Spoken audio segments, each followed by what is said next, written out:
How's it going, everybody? Daner here with North Central Coins, and welcome back to another exciting episode of the most rare and valuable coins in Canada.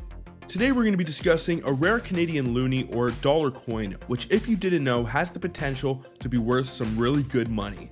Because these coins were made in the year 1997 and there were no loonies released for general circulation that year, it makes your chances of finding or even having one a lot better than some of the crazy holy grail coins that we have discussed in the past. But if somehow any of these make their way into your pocket change or you find them coin roll hunting, you definitely want to know what to look for so you don't accidentally let a gem slip back into the wilds of circulation. In this video, we will explore the historical context surrounding the production of this rare and valuable $1 coin and delve into why it holds such importance in Canadian numismatic history.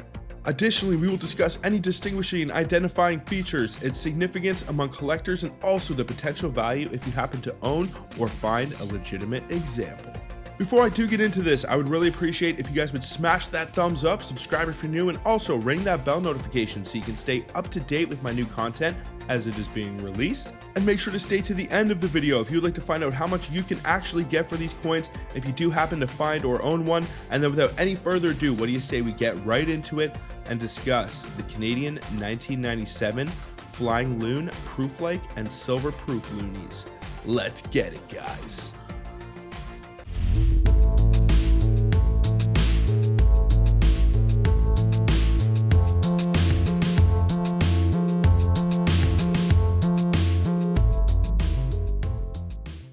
Between the years 1997 and 2001, the Royal Canadian Mint did not produce loonies for general circulation. This unusual hiatus means that any $1 coins from those years found in your pocket change or through coin roll hunting were originally part of special collector sets, rather than being minted for everyday transactions. The decision not to mint loonies for general circulation during this period could have been influenced by several factors, including sufficient stock of existing coins, shifts in minting strategies, or cost-saving measures. This unique gap in production makes the few loonies that were produced during these years particularly noteworthy and rare.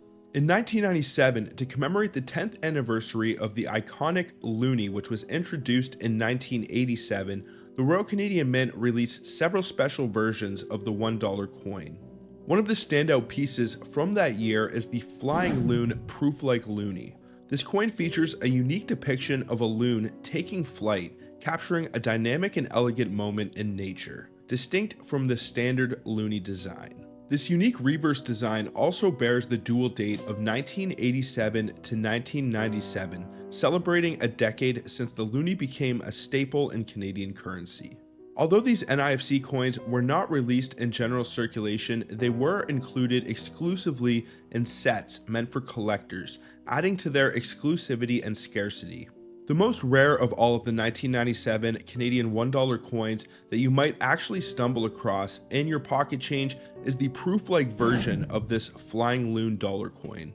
Although the finish on this coin wouldn't be different than that of a standard business or circulation strike, the fact that it has this unique commemorative design and is also the most scarce and sought after of the few loonies that were made in collector sets in 1997, it only adds to its allure. And the great thing is that not too many of the coin muggles or amateur coin collectors know about these loonies, so I can personally attest that checking your dollar coins will probably yield the most amount of NIFC coins of any other denominations because of this extremely large gap in production for Canadian circulation loonies. Almost 5 years they took off. So if you ever expect to make a profit or a return by coin roll hunting Canadian loonies, this is definitely one that you need to have on your radar. In addition to the Flying Loon Proof-like loonie, the Canadian Mint also released a regular version of the loonie with the traditional loon design in 1997. This regular proof-like issue coin, while included in collector sets, does not hold the same value as the Flying Loon design. The standard loon proof-like coin is much more common and lacks the unique commemorative design that sets the Flying Loon apart. But if you do find a regular looking loonie with the date of 1997, you should definitely hold on to it, as it is not supposed to be there and in most cases will be worth more than face value. There is also a specimen version struck of the 1997 Flying Loon dollar coin. This version shares the same distinctive design but features a unique specimen finish, which typically includes a combination of a frosted relief and a brilliant background, or it may feature matte grainy lines that run either vertically or horizontally. Although more unique than the regular proof-like loonie, the specimen flying loon is not as rare or valuable as the proof-like or the silver proof versions. Specimen coins are usually produced in smaller quantities than regular proof-like coins, which makes them moderately rare, usually more rare than their proof-like counterparts, but not necessarily in the case of the 1997 Flying Loon. The silver proof version of the 1997 Flying Loon dollar coin is another notable release. This version shares the same unique reverse design as the proof-like and specimen versions, but is struck in a silver composition, significantly enhancing its value and collectability. This silver proof coin features a high-quality proof finish characterized by its mirror-like surfaces and frosted details, which highlight the intricate design of the loon taking flight. These silver proofs were sold individually in protective cases, emphasizing their status as premium collector items. Both the proof-like and silver proof versions of the 1997 Flying Loon dollar coins are classified as NIFC, which is not intended for circulation. This deliberate choice to distribute these coins only through special sets means that their presence in everyday transactions is a rare occurrence. As such, finding a 1997 loonie in your pocket change or through coin roll hunting suggests that the coin was inadvertently removed from its collector set, making it an incredibly exciting discovery for anyone who is into coin collecting. The fact that there were no general circulation loonies that were minted from 1997 to 2001 further enhances the significance of these 1997 flying loons. This period represents a unique gap in the production of Canadian $1 coins, making any coins from these years particularly noteworthy. The absence of these circulation coins could have been due to various factors such as sufficient existing stock, changes in minting priorities, or economic consideration. This gap means that the limited editions produced during these years are even more special. The 1997 Flying Loon dollar coins in the proof-like, silver proof, and specimen finishes stand out due to their commemorative design, limited releases, and also their NIFC classification. Their rarity is further emphasized by the broader context of no loonies being produced for general circulation in those years. While the standard design proof-like loonies from 1997 are more common and less valuable, the Flying Loon designs are highly prized. Collectors highly value these coins not only for their aesthetic and historical value, but also for the unique circumstances surrounding their issuance and the subsequent appearance and circulation.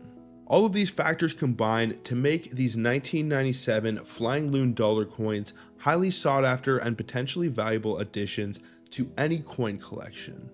Now, what do you say we get into the values and prices that you may be able to sell or acquire one of these Canadian 1997 loonies for?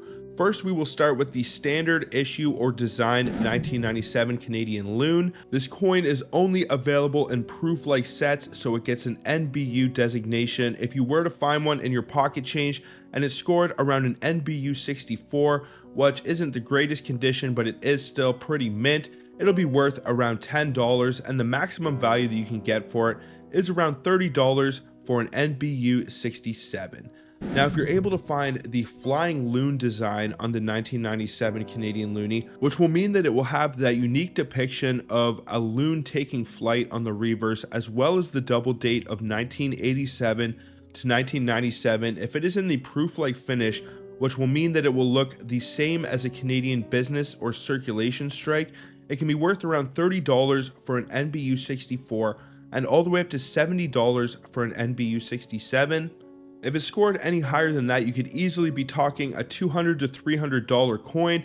The Sheldon scale is a 70-point system, and usually modern Canadian coins, if they are in exceptional condition, might score a little bit higher than a 67. So if you do happen to have one of these and it looks really nice, I wouldn't hesitate to send it off because you might be able to make a pretty good return on it. So last but not least, we have the 1997 Flying Loon in the silver composition. Now, this is classified as a proof strike, meaning that it came and was sold individually as a proof coin for that special year of issuance. This is the most valuable of the three, but it's because it has the silver composition, and it is probably the one that you have the least chance of finding in your pocket change or coin roll hunting. But never say never. I have found some crazy stuff before. If you guys would like to check out my coin roll hunting videos to see some of the crazy Canadian coins that you can find in circulation, including a Canadian quarter I found out of a set that costs up to $200, then I definitely suggest you go check some of those out. But if you are able to find the Flying Loon design silver proof Looney coin roll hunting or in your pocket change, it can be worth around $70 for a PR or Proof 65 example, and the highest evaluated price currently for this coin is $108 for a PR 68, which is a pretty high grade, but that isn't too bad for a $1 coin. If you were to find a pretty beat up example of one of the 1997 silver Flying Loons, I don't doubt that you could easily get anywhere from $20 to $50, as it is pretty rare and people will want it for their collection. If you find one of the proof-like examples of the Flying Loon, I don't doubt that you could still get anywhere from $10 to $20, even if it is pretty beat up, worn, and been put through the meat grinder. They did not make any Canadian loonies for general circulation in 1997, so make sure to keep your eye out, because even if you find a regular loon issue from that year, you have a coin that was not necessarily meant to be there. Now, what do you guys think about the Canadian 1997 Flying Loon Proof Loonies? What would you do if you ever found one, or if you ever have found any of the coins that I discussed in this video? Please let me know down in the comments. I would love to know. Also, I would really appreciate it if you guys would smash that thumbs up, subscribe if you're new, and also ring that bell notification so you can stay up to date with my new content as it is being released. But I think that is pretty much going to do it for this one, folks. So until the next one, everybody, peace out and have a good one, y'all.